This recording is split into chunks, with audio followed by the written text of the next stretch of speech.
ಶ್ರೀಗುರುಭ್ಯೋ ನಮಃ. ಲಕ್ಷ್ಮೀಪತೆ ಪದಾಂಬೋಜಯುಗಂ ನತ್ವಾ ಗುರೋರಪಿ ಪ್ರಮಾಣಚಂದ್ರಿಕಾಂ ಕುರ್ಮೋ ಬಾಲಾನಾಂ ಬೋಧಸಿದ್ಧಯೇ. ಹಾಗೆ ಅಂತ ಅನುಮಾನ ಪರಿಚ್ಛೇದದಲ್ಲಿ ಅನುಮಾನದ ಲಕ್ಷಣವನ್ನು ನಾವು ನೋಡಿದ್ದೀವಿ. ನಿರ್ದೋಷ ಉಪಪತ್ತಿ ಅನುಮಾನಂ ಹಾಗೆ ಅಂತ ಅದರ ದಲಕೃತ್ಯವನ್ನು ಕೂಡ ನಾವು ನೋಡಿದ್ದೀವಿ. ಅತ್ರ ಲಿಂಗಂ ಕರಣಂ ಹಾಗೆ ಅಂತ ಹೇಳ್ತಾರೆ. ಇಲ್ಲಿ ಲಿಂಗಂ ಅಂದ್ರೆ ಏನು ಅಂತ ತಿಳಿಸಿಕೊಡ್ತಾ ಇದ್ದಾರೆ. ಲೀನಂ ಗಮಯತಿ ಇತಿ ಲಿಂಗಂ ಹಾಗೆ ಅಂತ. ಯಾವುದು ಲೀನವಾಗಿದೆಯೋ, ಯಾವುದು ಮರೆಯಾಗಿದೆಯೋ ಅದನ್ನು ತಿಳಿಸಿಕೊಡೋದು, ಅದನ್ನ ಲಿಂಗ ಅಂತ ಕರೀತಾರೆ.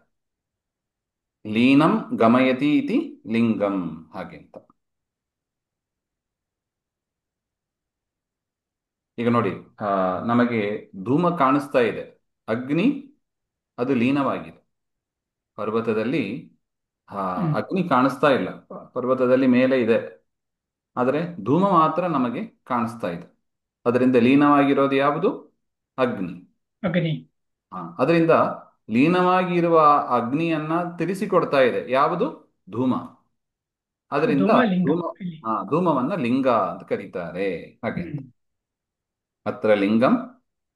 ಆಯ್ತು. ಕರಣಂ. ಕರಣಂ ಅಂದ್ರೆ ಅದರ ಲಕ್ಷಣ ಏನು ಹಾಗೆ ಅಂದ್ರೆ ವ್ಯಾಪಾರವತ್ ಅಸಾಧಾರಣಂ ಕಾರಣಂ ಕರಣಂ ಹಾಗೆ ಅಂತ. ಯಾವುದು ವ್ಯಾಪಾರ ಅಂದ್ರೆ ಆಕ್ಷನ್ ಉಳ್ಳದ್ದಾಗಿ ಹ್ಮ್. ಇದ್ದು ಅಸಾಧಾರಣ ಕಾರಣವಾಗಿ, ಅಂದ್ರೆ ಅದಿದ್ರೆ ಕೆಲಸ ಆಗ್ತಾ ಇತ್ತು, ಅದಿಲ್ಲದಿದ್ರೆ ಕೆಲಸ ಆಗಲ್ಲ, ಅದನ್ನ ಅಸಾಧಾರಣ ಕಾರಣ ಅಂತ ಕರಿತೀವಿ. ಅಸಾಧಾರಣ ಕಾರಣ ಅಂದ್ರೆ ಅದಿದ್ರೆ ಕೆಲಸ ಆಗಬೇಕು, ಅದಿಲ್ಲದಿದ್ರೆ ಕೆಲಸ ಆಗಬಾರದು, ಆ ರೀತಿಯಾಗಿರೋದನ್ನ ಕಾರಣ ಅಂತ ಕರಿತೀವಿ. ಇಲ್ಲಿ ಆ ವ್ಯಾಪಾರವುಳ್ಳ ಅಸಾಧಾರಣ ಕಾರಣವನ್ನೇ ನಾವು ಕರಣ ಅಂತ ಕರಿತೀವಿ. ವ್ಯಾಪಾರ ಅಂದ್ರೆ ಏನು ಹಾಗೆ ಅಂದ್ರೆ ಅದರ ಲಕ್ಷಣ ತಜ್ಜನ್ಯತ್ವೇ ಸತಿ ತಜ್ಜನ್ಯ ಜನಕಃ ವ್ಯಾಪಾರ ಹಾಗೆ ಅಂತ ಅದರ ಲಕ್ಷಣವನ್ನು ಕೂಡ ಹೇಳ್ತಾರೆ.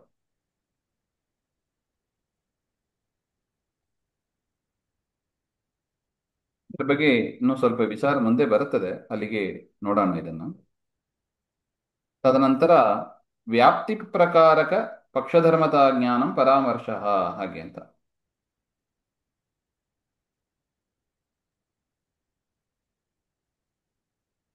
ಪ್ರಕೃತ ಇಲ್ಲಿ ಪರಾಮರ್ಶ ವ್ಯಾಪಾರ ಹಾಗೆ ಅಂತ ಹೇಳಿದ್ದಾರೆ. ಪರಾಮರ್ಶ ವ್ಯಾಪಾರ ಇಲ್ಲಿ ನಾವು ನಿನ್ನೆ ನೋಡಿದ ಉದಾಹರಣೆ ಕುಠಾರ, ಮರವನ್ನ ಕಡಿಯುವವ, ಹ್ಮ್. ಅಲ್ಲಿ ಕೋಡಲಿ ಅಸಾಧಾರಣ ಕರಣ ಅಂತ ನೋಡಿದ್ದೀವಿ. ಹೌದು. ಮತ್ತು ಕೈಯನ್ನ ಮೇಲಕ್ಕೆ ಎತ್ತಿ ಕೆಳಗೆ ಹೊಡೆಯುವ ಕ್ರಿಯೆ. ಒಂದು ಹೊಡೆಯೋದು, ಅದು ವ್ಯಾಪಾರ ಹಾಗೆ ಅಂತ ನೋಡಿದ್ದೀವಿ. ಫಲ ಏನು? ಮರ ಕಟ್ಟಾಗಿ ತುಂಡಾಗಿ ಬೀಳುವುದು. ಬೀಳುತ್ತೆ. ಹ್ಮ್. ಹ್ಮ್. ಇಲ್ಲಿ ಆ ಕರ್ಣ ಯಾವುದು? ಅನುಮಿತಿ ಹುಟ್ಟೋದಕ್ಕೆ ಕಾರಣ ಯಾವುದು ಹಾಗೆಂದ್ರೆ ಲಿಂಗ. ಲಿಂಗವೇ ಕಾರಣವಾಗಿದೆ, ಇನ್ಸ್ಟ್ರೂಮೆಂಟಲ್ ಅದು. ಹ್ಮ್. ಪರಾಮರ್ಶ. ಪರಾಮರ್ಶ ಅಂದ್ರೆ ಏನು? ಅದನ್ನು ವ್ಯಾಪಾರ. ನೋಡ್ಲಿಕ್ಕಿದ್ದೀವಿ. ಹ್ಮ್. ವ್ಯಾಪ್ತಿ ಪ್ರಕಾರಕ ಪಕ್ಷಧರ್ಮತಾ ಜ್ಞಾನಂ ಪರಾಮರ್ಶ ಹಾಗೆ ಅಂತ. ಈ ಪರಾಮರ್ಶ ಇದು ಮನಸ್ಸಿನಲ್ಲಿ ಆಗ್ತಾ ಇದೆ. ಧೂಮದಿಂದ ಹಾ. ಧೂಮ ಆ, ಧೂಮ ಕಾಣಿಸ್ತಾ ಇರೋದ್ರಿಂದ ಎಲ್ಲಿ ಧೂಮ ಇದೆಯೋ ಅಲ್ಲಿ ಅಗ್ನಿ ಇದ್ದೇ ಬೆಂಕಿ. ಇರುತ್ತದೆ ಅಂತ ಚಿಂತನೆ ಎಲ್ಲಿ ಬಂತು? ಮನಸ್ಸಿನಲ್ಲಿ ಬಂತು. ಮಾನಸಿಕ ಕ್ರಿಯೆ. ಮಾನಸಿಕ ಕ್ರಿಯೆ. ಅದರಿಂದ ಆ ಮಾನಸಿಕವಾದ ವ್ಯಾಪಾರ ಇದು. ಹ್ಮ್. ಕುಟಾರನ ವಿಚಾರದಲ್ಲಿ, ಮರ ಕಡಿಯುವ ವಿಚಾರದಲ್ಲಿ ಅಲ್ಲಿ ವ್ಯಾಪಾರ ಬಾಹ್ಯ, ನಮಗೆ ಕಣಿಗೆ ಕಾಣಿಸ್ತಾ ಇತ್ತು. ಆದರೆ ಇಲ್ಲಿ ಹಾಗಿಲ್ಲ, ಇದು ಅಂತಃಕರಣದಲ್ಲಿ ವ್ಯಾಪಾರ ನಡೀತಾ ಇದೆ ಅಂತ, ಅಷ್ಟು ವ್ಯತ್ಯಾಸ ಇದೆ. ಆದರೂ ವ್ಯಾಪಾರ ಇದ್ದೇ ಇದೆ, ವ್ಯಾಪಾರ ಇಲ್ಲದೆ ಫಲ ಹುಟ್ಟೋದಿಲ್ಲ ಹಾಗೆ. ಅನುಮಿತಿ ಫಲಂ ಹಾಗೆ ನಮಗೆ ಧೂಮದ ಒಂದು ಲಿಂಗದಿಂದ ಅಗ್ನಿಯ ಒಂದು ಜ್ಞಾನ ಬಂತು, ಅದನ್ನೇ ಅನುಮಿತಿ ಅಂತ ಕರಿತೀವಿ. ಅನುಮಿತಿ ಅಂದ್ರೆ ಏನು? ಅನುಮಾನದಿಂದ ಬಂದ ಜ್ಞಾನ. ಈಗ ಪ್ರತ್ಯಕ್ಷದಿಂದ ಬಂದ ಜ್ಞಾನವನ್ನು ಏನಂತ ಕರಿತೀವಿ? ಪ್ರತ್ಯಕ್ಷ ಅಂತ ಪ್ರಮಾಣ. ಕರೆದಿರ್ತೀವಿ. ಹ್ಮ್. ಕಣ್ಣು ಪ್ರತ್ಯಕ್ಷ, ಕಣ್ಣಿನಿಂದ ಹುಟ್ಟಿದ ಜ್ಞಾನವೂ ಕೂಡ ಪ್ರತ್ಯಕ್ಷ, ಎರಡೂ ಒಂದೇ. ಆದರೆ ಅನುಮಿತಿಯಲ್ಲಿ ಹಾಗಿಲ್ಲ. ಅನುಮಾನದಲ್ಲಿ ಹಾಗಿಲ್ಲ. ಅನುಮಿತಿಗೆ ಕಾರಣವಾದದ್ದು ಅನುಮಾನ. ಸೊ ಅನುಮಾನದಿಂದ ಹುಟ್ಟಿದ್ದು ಅನುಮಿತಿ, ಪ್ರತ್ಯಕ್ಷದಿಂದ ಹುಟ್ಟಿದ್ದು ಪ್ರತ್ಯಕ್ಷನೇ, ಪ್ರತ್ಯಕ್ಷದಿಂದ ಹುಟ್ಟಿದ್ದು ಪ್ರತ್ಯಕ್ಷ. ಅದೇ ತರ ಅನುಮಾನದಿಂದ ಹುಟ್ಟಿದ್ದು ಅನುಮಿತಿ. ಅನುಮಿತಿ ಅಂತ ಹೇಳ್ಬೇಕು. ಅನುಮಿತಿ ವ್ಯತ್ಯಾಸ ಇದೆ. ಹ್ಮ್. ಇನ್ನು ಪರಾಮರ್ಶ ಅಂದ್ರೆ ಏನು ಹಾಗೆಂದ್ರೆ ವ್ಯಾಪ್ತಿ ಪ್ರಕಾರಕ ಪಕ್ಷಧರ್ಮತಾ ಜ್ಞಾನಂ ಹಾಗೆ ಅಂತ.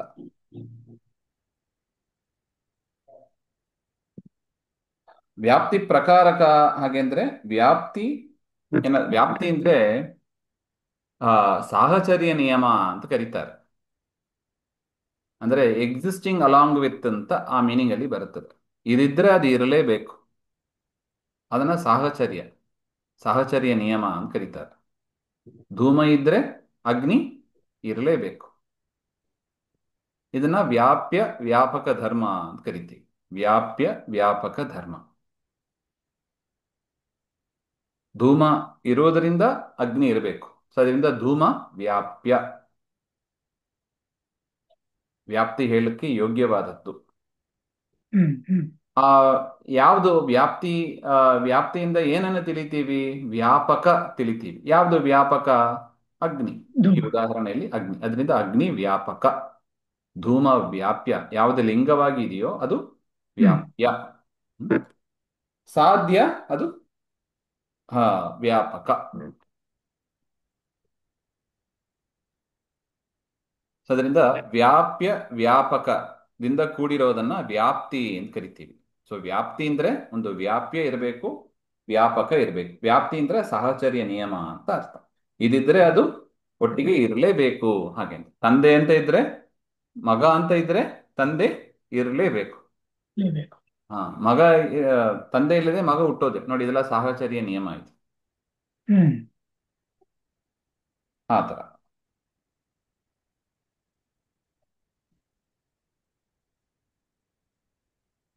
ಸೊ ಅದರಿಂದ ವ್ಯಾಪ್ತಿಯಿಂದ ವ್ಯಾಪ್ತಿ ಧರ್ಮ ಉಳ್ಳದ್ದು ಅಂತ ಅರ್ಥ ಇದೆ ಒಟ್ಟು.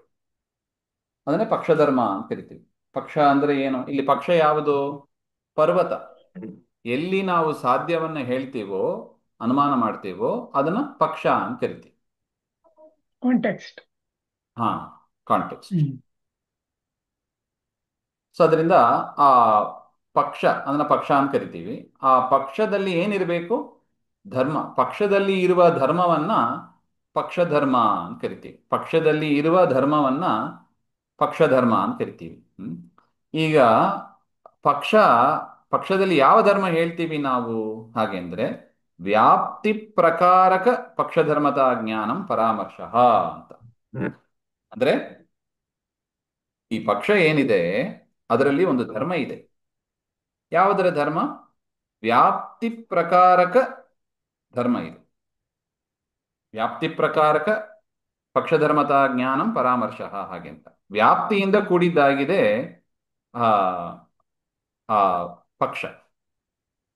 ಉದಾಹರಣೆಗೆ ಪಕ್ಷಧರ್ಮ ಸಾಧ್ಯ ಸಾಧ್ಯ ಧರ್ಮವಾನ್ ಪಕ್ಷ ಅಂದ್ರೆ ಸಾಧ್ಯ ಎಲ್ಲಿ ಇರುತ್ತದೋ ಅದನ್ನ ಪಕ್ಷ ಅಂತ ಕರಿತೀವಿ. ಸೊ ಪಕ್ಷದ ಡೆಫಿನಿಷನ್ ಇದು, ಸಾಧ್ಯ ಧರ್ಮವಾನ್ ಪಕ್ಷ. ಇನ್ನು ಪಕ್ಷ ಪಕ್ಷಧರ್ಮತ್ವ ಅಂದ್ರೆ ಏನು? ಪಕ್ಷಧರ್ಮತ ಅಥವಾ ಪಕ್ಷಧರ್ಮತ್ವ ಹಾಗೆಂದ್ರೆ ಏನು? ಪಕ್ಷ ವೃತ್ತಿತ್ವ, ಪಕ್ಷದಲ್ಲಿ ಇರುವ ಒಂದು ಧರ್ಮ ಅಂತ ಅರ್ಥ. ಅದರಿಂದ ಸಾಧ್ಯ ಸಂದಿಗ್ಧವಾನ್ ಪಕ್ಷ ಅಂತ ಪಕ್ಷದ ಇನ್ನೊಂದು ಡೆಫಿನೇಷನ್ ಇದೆ. ಸೊ ಪಕ್ಷ ಅಂದ್ರೆ ಏನು? ಸಾಧ್ಯ ಇದೆಯೋ ಇಲ್ಲವೋ ಅಂತ ಒಂದು ಡೌಟ್ ಇರಬೇಕು. ಹಾಗಿದ್ರೆ ಮಾತ್ರ ಅನುಮಿತಿ ಉಪಯೋಗ ಬೀಳುತ್ತದೆ. ಈಗ ಪಕ್ಷದಲ್ಲಿ ಅಂದ್ರೆ ಪರ್ವತದಲ್ಲಿ ಅಗ್ನಿ ಇದೆ ಅಂತ ನಮಗೆ ಕನ್ಫರ್ಮ್ ಆಗಿ ಗೊತ್ತಾಗ್ಬಿಟ್ರೆ ನಾವು ಅನುಮಾನ ಮಾಡಬೇಕಾಗಿಲ್ಲ. ಅಲ್ಲಿ ಯಾರೋ ಒಬ್ರು ಇದ್ರು, ಪರ್ವತದ ಮೇಲಿನ ಭಾಗದಲ್ಲಿ ಇದ್ರು, ಅಗ್ನಿ ಇದೆ ಅಂತ ಅವರೇ ಹೇಳ್ಬಿಟ್ರು, ಹ್ಮ್. ನಮಗೆ ಅದು ಅವರಿಂದಲೇ ನಾವು ತಿಳ್ಕೊಂಡ್ಬಿಡ್ತೀವಿ. ಆಗ ಅನುಮಾನ ಬೇಕಾಗಿಲ್ಲ. ಆದ್ರೆ ನಮಗೆ ಏನಿರಬೇಕು? ಧೂಮ ಕಾಣಿಸ್ತಾ ಇದೆ, ಅದರಿಂದ ಪಕ್ಷದಲ್ಲಿ ನಮಗೇನು ಒಂದು ಡೌಟ್ ಬಂತು, ಏನು ಪಕ್ಷದಲ್ಲಿ ಅಗ್ನಿ ಇದೆಯೋ ಇಲ್ಲವೋ ಹಾಗೆ ಅಂತ. ಯಾಕೆ? ಯಾಕೆ ಡೌಟ್ ಬಂತು ಹಾಗೆಂದ್ರೆ ಆ ಒಂಥರ ಬಿಸಿ ಬಿಸಿ ವಾತಾವರಣ ಇದೆ. ಹ್ಮ್ ಆಗ ನೋಡ್ತೀವಿ, ಎಲ್ಲಿ ಬಿಸಿ ಬಿಸಿ ಬರ್ತದೋ ಅಲ್ಲಿ ಹೋಗಿ ನೋಡ್ತೀವಿ, ಅಲ್ಲಿ ಹೊಗೆ ಕಾಣಿಸ್ತಾ ಇದೆ. ಹೊಗೆ ನಮಗೆ ಅದು ಕಾಣಿಸ್ತಾ ಪ್ರತ್ಯಕ್ಷ ಇರುವುದರಿಂದ ಏನ್ ಇಲ್ಲ ಮಾಡ್ತೀವಿ? ಆದ್ರಿಂದ. ಹ್ಮ್ ಸೊ ಅದರಿಂದ ಆಗ ಅನುಮಾನ ಮಾಡ್ತೀವಿ. ನಮಗೆ ಡೌಟ್ ಹ್ಮ್ ಇದ್ರೆ ಮಾತ್ರ ಪಕ್ಷದಲ್ಲಿ ಏನಿರಬೇಕು, ಸಾಧ್ಯ ಇದೆಯೋ ಇಲ್ಲವೋ ಸಂಶಯ ಅಂತ ಇರ್ಬೇಕು. ಡೌಟ್ ಇರಬೇಕು. ಹ್ಮ್ ಅದರಿಂದ ಸಂದಿಗ್ಧ ಸಾಧ್ಯವಾನ್ ಪಕ್ಷ ಅಂತ ಹೇಳ್ತಾರೆ. ಏನಾಗಿರ್ಬೇಕು? ಪಕ್ಷದಲ್ಲಿ ಸಂಶಯ ಸಾಧ್ಯ ಇರ್ಬೇಕು. ಇದೆಯೋ ಇಲ್ಲವೋ ಅಂತ ನಮಗೆ ಡೌಟ್ ಇರಬೇಕು. ಕನ್ಫರ್ಮ್ ಆಗಿ ಗೊತ್ತಾದ್ರೆ ನಾವು ಅನುಮಾನ ಮಾಡೋದಿಲ್ಲ. ಹೌದು, ಪ್ರತ್ಯಕ್ಷ ಅಂತ ಹೇಳ್ಬೋದು. ಹಾ, ಪ್ರತ್ಯಕ್ಷದಿಂದಲೇ ನಮಗೆ ಗೊತ್ತಾಗ್ಬಿಡುತ್ತೆ. ಹ್ಮ್ ಸೊ ಅದರಿಂದ ಇದು ಪಕ್ಷ. ಆ ಪಕ್ಷದಲ್ಲಿ ಇರುವ ಒಂದು ಧರ್ಮವನ್ನ ಏನ್ ಕರಿತೀವಿ? ಪಕ್ಷಧರ್ಮತ ಅಂತ ಕರಿತೀವಿ. ಪಕ್ಷದಲ್ಲಿ ಇರುವ ಒಂದು ಧರ್ಮ ಪಕ್ಷಧರ್ಮ, ಆ ಧರ್ಮವನ್ನ ಪಕ್ಷಧರ್ಮತ ಅಂತ ಪಕ್ಷ. ಕರಿತೀವಿ. ಈಗ ಪರ್ವತದಲ್ಲಿ ಯಾವ ಧರ್ಮ ಇದೆ? ಪಕ್ಷಧರ್ಮ. ಪರ್ವತ ಪಕ್ಷ ಈ ಉದಾಹರಣೆಯಲ್ಲಿ. ಹೌದು. ಹಾ, ಸೊ ಅಲ್ಲಿ ಏನಿದೆ ಹಾಗೆಂದ್ರೆ ವ್ಯಾಪ್ತಿ ವಿಶಿಷ್ಟ ಪಕ್ಷಧರ್ಮತಾ ಜ್ಞಾನಂ ಪರಾಮರ್ಶ. ಅದನ್ನ ಪರಾಮರ್ಶ ಅಂದ್ರೆ ಎರಡು ಗೊತ್ತಿರಬೇಕು. ವ್ಯಾಪ್ತಿ ವಿಶಿಷ್ಟವಾದ, ವ್ಯಾಪ್ತಿ ಪ್ರಕಾರಕವಾದ ಪಕ್ಷಧರ್ಮತ, ಅಂತ ಜ್ಞಾನವನ್ನ ಪರಾಮರ್ಶ ಅಂತ ಕರಿತೀವಿ. ಸೊ ಅಂದ್ರೆ ಈ ಎರಡು ವ್ಯಾಪ್ತಿ ಆಸ್ಪೆಕ್ಟ್. ವ್ಯಾಪಕಗಳ ವ್ಯಾಪಾರ ಆಗೋ ಸಾಧ್ಯತೆ ಇದೆ ಅಂತ. ಹಾ, ಹೌದು. ಹ್ಮ್ ಈಗ ನೋಡಿ. ಸರಿ. ಹ್ಮ್ ಆಮ್, ವ್ಯಾಪ್ತಿ ಪ್ರಕಾರಕ ಅಂದ್ರೆ ವ್ಯಾಪ್ತಿಯಿಂದ ವಿಶಿಷ್ಟವಾದ ಪಕ್ಷಧರ್ಮತಾ ಜ್ಞಾನವನ್ನ ಪರಾಮರ್ಶ ಅಂತ ಕರಿತೀವಿ. ಸೊ ಜ್ಞಾನ ಪರಾಮರ್ಶ ಅಂದ್ರೆ ಏನು? ಅದೊಂದು ಜ್ಞಾನ. ಹ್ಮ್. ಯಾವುದರ ಜ್ಞಾನ? ಪಕ್ಷಧರ್ಮತಾ ಜ್ಞಾನ. ಪಕ್ಷದಲ್ಲಿ ಒಂದು ಧರ್ಮವನ್ನು ನಾವು ಚಿಂತನೆ ಮಾಡ್ತೀವಿ, ಆ ಜ್ಞಾನದಿಂದ ಕೂಡಿದ್ದು. ಪಕ್ಷದಲ್ಲಿ ಯಾವ ಧರ್ಮವನ್ನು ನಾವು ಚಿಂತನೆ ಮಾಡ್ತೀವಿ? ವ್ಯಾಪ್ತಿಯನ್ನ ಚಿಂತನೆ ಮಾಡ್ತೀವಿ. ವ್ಯಾಪ್ತಿಯಿಂದ ಕೂಡಿದಾದ ಪಕ್ಷದ ಧರ್ಮದ ಜ್ಞಾನ ಅಂತ ಒಟ್ಟು ಇಷ್ಟ ಅರ್ಥ ಬಂತು. ಸೊ ಈಗ ಏನಾಯ್ತು? ಬರೋಬ್ಬರಿ. ಹಾ, ವ್ಯಾಪ್ತಿ ಅಂದ್ರೆ ಏನಾಯ್ತು? ಆ ಧೂಮ ಲಿಂಗ. ಧೂಮ ವ್ಯಾಪ್ಯ ಅಗ್ನಿ, ವನ್ನಿವ್ಯಾಪ್ಯ ಧೂಮವಾನ್ ಅಯಂ ಪರ್ವತಃ. ಅಂದ್ರೆ ಯತ್ರ ಧೂಮಃ ತತ್ರ ಅಗ್ನಿ ಅಂತ ವ್ಯಾಪ್ತಿ. ಹೌದಲ್ಲ?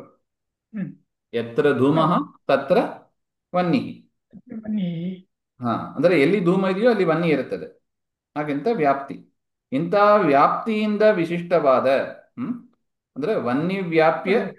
ಹಾ, ಧೂಮವಾನ್ ಅಂತ ವನ್ನಿಯಿಂದ. ಧೂಮ ಇದ್ರೆ ಕೂಡಿರ್ತಕ್ಕಂಥ ವನ್ನಿ ಪರ್ವತ. ಇರಬೇಕು. ಅಂತ ಹ್ಮ್ ವನ್ನಿಯಿಂದ ಕೂಡಿದ ಕೂಡಿದ ಈ ಪರ್ವತ ಅಂತ ನಮಗೆ ಜ್ಞಾನ ಬಂತು. ಅದನ್ನ ಸರಿ. ಪಕ್ಷಧರ್ಮ ಅಂತ ಕರಿತೀವಿ.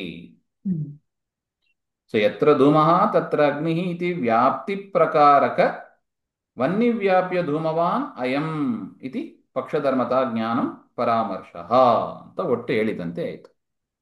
ಹ್ಮ್ ನೋಡಿ, ಅದನ್ನೇ ಹೇಳ್ತಾರೆ, ವ್ಯಾಪ್ತಿ ಪ್ರಕಾರಕ ಪಕ್ಷಧರ್ಮತಾ ಜ್ಞಾನಂ ಪರಾಮರ್ಶ. ವ್ಯಾಪ್ತಿ ಜ್ಞಾನದಿಂದ ವಿಶಿಷ್ಟವಾದ ಪಕ್ಷಧರ್ಮತಾ ಜ್ಞಾನವನ್ನೇ ಪರಾಮರ್ಶ ಅಂತ ಕರಿತೀವಿ. ಯಥಾ ವನ್ನಿವ್ಯಾಪ್ಯ ಧೂಮವಾನ್ ಅಯಂ.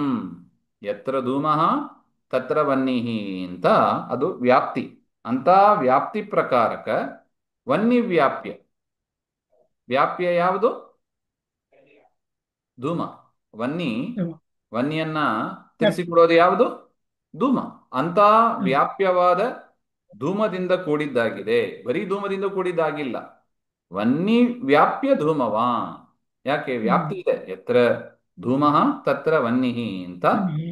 ಹಾ, ವ್ಯಾಪ್ತಿ. ವ್ಯಾಪ್ತಿ ಪ್ರಕಾರಕ ವನ್ನಿ ವ್ಯಾಪ್ಯ ಧೂಮವಾನ್. ಹ್ಮ್. ಆ ವ್ಯಾಪ್ತಿಯಿಂದ ನಮಗೇನು ಗೊತ್ತಾಗ್ತದೆ? ವನ್ನಿಯ ಜ್ಞಾನ ಗೊತ್ತಾಗ್ತದೆ. ಯಾಕೆ? ಸಹಚರ್ಯ ನಿಯಮ ಅದು. ಧೂಮ ಇದ್ರೆ ವನ್ನಿ ಹ್ಮ್ ಇರಲೇಬೇಕು. ಹೌದು. ಅದನ್ನ ವ್ಯಾಪ್ತಿ ಅಂತ ಕರಿತೀವಿ. ಸಹಚರ್ಯ ನಿಯಮನ ವ್ಯಾಪ್ತಿ ಅಂತ ಕರಿತೀವಿ. ಯತ್ರ ಸ್ವಾಭಾವಿಕ ಧೂಮಃ ಧರ್ಮ. ತತ್ರ ವನ್ನಿಃ ಇತಿ ವ್ಯಾಪ್ತಿ ಹ್ಮ್ ಪ್ರಕಾರಕ ವನ್ನಿವ್ಯಾಪ್ಯ ಧೂಮವಾನ್ ಅಯಂ ಪರ್ವತಃ ಇತಿ ಜ್ಞಾನಂ ಪರಾಮರ್ಶಃ ಅಂತ ಅರ್ಥ ಒಟ್ಟು. ಸರಿ. ತಜ್ಜನ್ಯಂ ಪರ್ವತಃ ಅಗ್ನಿಮಾನ್ ಇತಿ ಜ್ಞಾನಂ ಅನಿಮಿತಿ. ಅಂತ ಪರಾಮರ್ಶದಿಂದ ಏನು ಏನು ಹುಟ್ಟಿ ಬಂತು? ಪರ್ವತಃ ಅಗ್ನಿಮಾನ್, ಈ ಪರ್ವತ ಅಗ್ನಿಯಿಂದ ಕೂಡಿದ್ದಾಗಿದೆ ಅಂತ ಜ್ಞಾನ ಬಂತು. ಆ ಜ್ಞಾನವನ್ನೇ ಅನುಮಿತಿ ಅಂತ ಕರಿತೀವಿ. ಅನುಮಾನ. ಈ ಅನುಮತಿ. ಅನುಮಿತಿ ಅಂದ್ರೆ ಜ್ಞಾನ, ಅನುಮಾನದಿಂದ ಬಂದ ಜ್ಞಾನ. ಸೊ ಅದರಿಂದ ಬರ್ತಕ್ಕಂಥ ಜ್ಞಾನ. ನಮಗೆ ಅನುಮಿತಿ ಬರಬೇಕು ಅಂದ್ರೆ ಏನು ಗೊತ್ತಿರಬೇಕು? ವ್ಯಾಪ್ತಿ ಗೊತ್ತಿರಬೇಕು, ಪರಾಮರ್ಶ ಗೊತ್ತಿರಬೇಕು. ಪರಾಮರ್ಶ ಜ್ಞಾನ ಬೇಕು. ಹ್ಮ್. ವ್ಯಾಪ್ತಿ ಬೇಕು, ಪರಾಮರ್ಶ ಗೊತ್ತಿರಬೇಕು. ಪರಾಮರ್ಶ ಅಂದ್ರೆ ಅದು ಒಂದು ಜ್ಞಾನವೇ. ಹೌದು. ಹ್ಮ್. ರೀಸನಿಂಗ್ ಅದರಿಂದ ಪವರ್. ಹಾ, ವ್ಯಾಪ್ತಿ ಗೊತ್ತಿರಬೇಕು. ಲಿಂಗ ಫಸ್ಟ್ ಲಿಂಗ ಗೊತ್ತಿರಬೇಕು. ಲಿಂಗದಿಂದ ವ್ಯಾಪ್ತಿಯ ಜ್ಞಾನ ಬಂತು, ವ್ಯಾಪ್ತಿಯಿಂದ ಪರಾಮರ್ಶ ಜ್ಞಾನ ಬಂತು, ಪರಾಮರ್ಶ ಬಂತು. ಪರಾಮರ್ಶ ಅಂದ್ರೆ ಜ್ಞಾನವೇ, ಪರಾಮರ್ಶ ಬಂತು. ಆ ಅವರಿಂದ ಪರಾಮರ್ಶದಿಂದ ಅನುಮತಿ ಬಂತು. ಅನುಮಿತಿ ಬಂತು. ಅನುಮತಿ. ಇದು ಸ್ಟೆಪ್ಸ್ ಇದೆ, ಸ್ಟೆಪ್ ಬೈ ಸ್ಟೆಪ್ ಹೋಗ್ಬೇಕು. ಕರೆಕ್ಟ್. ಮೊದಲು ವ್ಯಾಪ್ಯವಾದ ಹೇತು, ಆ ಲಿಂಗ ಗೊತ್ತಿರಬೇಕು. ಲಿಂಗದಿಂದ ವ್ಯಾಪ್ತಿಯ ಸ್ಮರಣೆ ಬರ್ತದೆ. ಆ ವ್ಯಾಪ್ತಿಯಿಂದ ಪರಾಮರ್ಶ ಮಾಡ್ತೀವಿ, ಪರಾಮರ್ಶದಿಂದ ಅನುಮಿತಿ ಅನುಮತಿ. ನಮಗೆ ಹುಟ್ಟುತ್ತದೆ. ಅಂತ ಪರ್ವತಃ ಅಗ್ನಿಮಾನ್, ಅದರಿಂದ ಪರಾಮರ್ಶದಿಂದ ಹುಟ್ಟಿದ್ದೇ ಅನುಮಿತಿ. ಅನುಮತಿ. ಹಾಗೆ ಕೊಟ್ಟು ನೋಡಿ. ಇದರ ವ್ಯಾಪ್ತಿಯ ಬಗ್ಗೆ ಮುಂದೆ ವಿಚಾರ ಮಾಡ್ತಾರೆ. ಚೆನ್ನಾಗಿ. ಅದನ್ನ ಇನ್ನು ಸ್ವಲ್ಪ ಹ್ಮ್. ಡೀಟೇಲ್ಡ್, ಇದು ಒಂದು ಸ್ಥೂಲವಾದ ಒಂದು ಪರಿಚಯ. ಇದು ತುಂಬಾ ಇಂಪಾರ್ಟೆಂಟ್ ಖಂಡಿತ. ಆಸ್ಪೆಕ್ಟ್ ಇದು. ಆ ಇದನ್ನ ಮತ್ತೆ ಇನ್ನು ವಿಚಾರ ಮಾಡ ವ್ಯಾಪ್ತಿ. ಶ್ರೀಮಧ್ವಾಂತರ್ಗತ ಶ್ರೀಕೃಷ್ಣ ಅರ್ಪಣಮಸ್ತು. ಶ್ರೀಹರೇ ನಮಃ.